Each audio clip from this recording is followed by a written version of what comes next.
Good morning, everybody. Hope I'm finding you in the middle of a fantastic day. This morning, I want to take another little break from our Psalm series and jump back to the book of Genesis, chapter 13. It's a story of where Abram at this point, and Lot separate. They go their different ways, go their separate ways. And so today, we're just going to talk a little bit about how that happened and how it happens in our lives and what maybe could have been done a little bit differently in the lives of other people and in these men's lives. So let's jump into it. Verse 1 says, Abram went out of Egypt, he and his wife, and all that he had, and Lot with him into the south. And Abram was very rich in cattle and silver and gold, and he went on his journey from south even to Bethel, unto the place where his tent had been at the beginning between Bethel and Hai. Bethel means house of God. Hai is referred to as Ai in the book of Joshua, and it just means basically a pile of rubble, I think is what it means. And verse 4 says, Unto the place of the altar which he had made at the first, and there Abram called on the name of the Lord. Lot also, which went with Abram, had flocks and herds and tents, and land was not able to bear them. There was too many of them, they couldn't all fit in the same space. They might not dwell together, for their substance was great that they could not dwell together. And there was a strife between the herdsmen of Abram's cattle and the herdsmen of Lot's cattle, and the Canaanite and the Perizzite dwelt there in the land. And Abram said unto Lot, Let there be no strife, I pray thee, between me and thee, between my herdmen and thy herdmen, for we be brethren.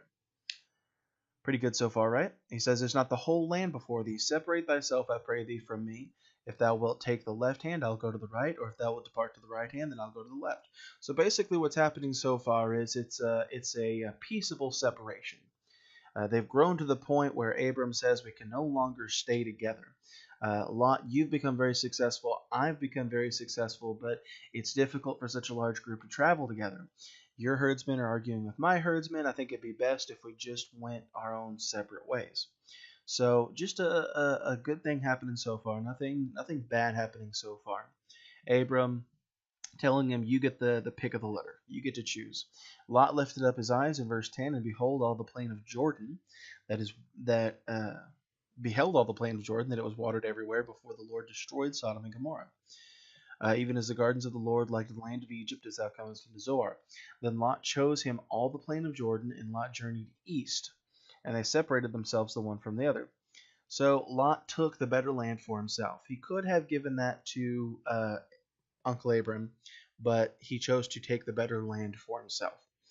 Abram dwelt in the land of Canaan, Lot dwelt in the cities of the plain, and pitched his tent toward Sodom. But the men of Sodom were wicked and sinners before the Lord exceedingly. And the Lord said unto Abram, after that Lot was separated from him, Lift up now thine eyes, and look from the place where thou art, northward, southward, eastward, and westward. For all the land which thou seest, to thee will I give it, and to thy seed forever. And so what we see here is that God is blessing Abram. And I want to jump back to that, but the first thing I see we need to talk about is when they come out of Egypt and they come into the land. I just can't help but feel like Lot was influenced by his time in Egypt. There was a famine in the land. Abram took his whole crew up to Egypt and was afraid that because of the beauty of his wife that he would get attacked. And so he lied and said that he was his half sister, which was kind of a half lie, and excuse me, and told everybody that. And when they found out it wasn't true, they had him leave the country of Egypt. And so now he's back in the land. Their time in Egypt apparently has prospered them. They've grown to the point where they can no longer be together. And so I think Lot's time in Egypt really influenced him in a bad way. He saw the way that Egypt does things, how much money they were making, and it made him love that money. Now, let me say this, there's nothing wrong with having money, but I think when you make that the main goal, that's where you've got a problem. I want to have more money. I've got to have more money. I've got to have these things. And if that's your goal in life, then you're going to be disappointed all the time. You'll never have enough money to fill what you're trying to fill deep inside of yourself. Money should be a byproduct, not the end goal, not the end result. And so we see that's what Lot was starting to focus on a little bit. We see it there even at the very beginning.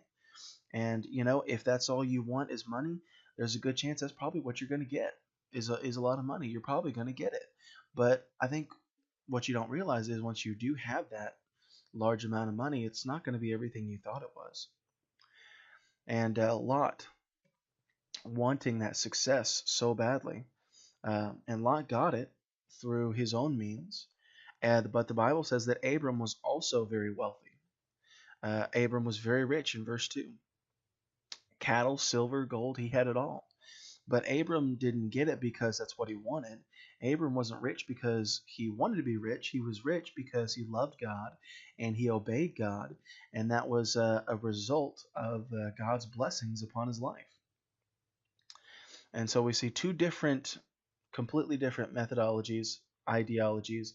Probably some of the reason why the herdsmen were arguing. Probably arguing about their master's methodologies. And so Abram sees this and he decides, you know what, Lot, you go your own way, I'll go my way. Lot makes a business decision, an intelligent business decision. It makes sense. But you know what? It was the wrong decision. He chose the wrong decision because he should have let Abraham choose first. That would have been the polite thing to do, but instead he gets a little self-centered, gets a little selfish, and chooses to put his own needs ahead of that of his uncle's. And so he takes what he considers to be the more prosperous part, the part where he can make the most amount of money.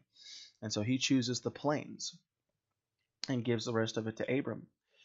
And so that's another mistake. He's choosing the part of the land that is closer to the cities, closer to let me word it exactly how the Bible words it here. Get back down to the verse. In the cities of the plain. He dwelt in the cities of the plain. And then it said he pitched his tent towards Sodom. So he's working in the cities of the plain, but his goal is to be so successful that he can do business in Sodom. And that would be like a mark of success to him. And he's, man, if I can make it there, I can make it anywhere, man. If I could make it in Sodom, I would truly be successful. And so he's in the cities of the plains, and his eyes are towards Sodom. But the Bible says the men of Sodom were wicked and sinners before the Lord exceedingly.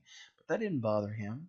He said, you know what, I can handle it. I'm a strong enough Christian where I can be around it and not be influenced by it. Never assume that. Some of the greatest men I've ever known, some of the most godly, spiritual prayer warriors I've ever met in my life have been taken down by sins that they thought they couldn't be affected by. And so don't ever think that you're too strong a Christian not to be seduced into sin, because you always are able to be seduced into sin. You have to be careful. Guard your heart, guard your soul. Be careful what you let into your mind. Because if you're not careful, you'll end up a bit like Lot here. Lot thought he could handle it and pitches his tent towards Sodom. He begins to make money that way. And we know later on in his story, things don't turn out too well for Lot. A lot of trouble comes his way that could have all been avoided if he'd have just chose not to do business with this evil city of Sodom. But notice what it says here in verse 14, and this is the contrast difference. The Lord said unto Abram, after that Lot was separated from him, lift up now thine eyes, and look to the place where thou art. Northward, southward, eastward, westward. Look all around you, in every direction. He says, the land that you see, that's what I'm going to give to you and your kids and your kids' kids and your kids' kids, all the way down. This will be yours forever. This is a promise that God's making Abram. Why is God giving this to him? Why is God blessing him this way? Because Abram's not all about the blessings. He's not all about the stuff. He's not all about what he can get. He is completely content and completely happy in fellowship with God. The Bible says in another passage that Abram was referred to as the friend of God, meaning that Abram was just happy to be in fellowship with his Lord. And the blessings that God gave him, those were just a side effect. Those were the results of his enjoyment in spending time with the Lord. So today, in closing, I want to ask you this question. Are you more like Abram, or are you more like Lot? Are you more interested in having things and being successful and having a lot of money? Or have we learned to be content with just having a friend in Jesus? Thank you for listening.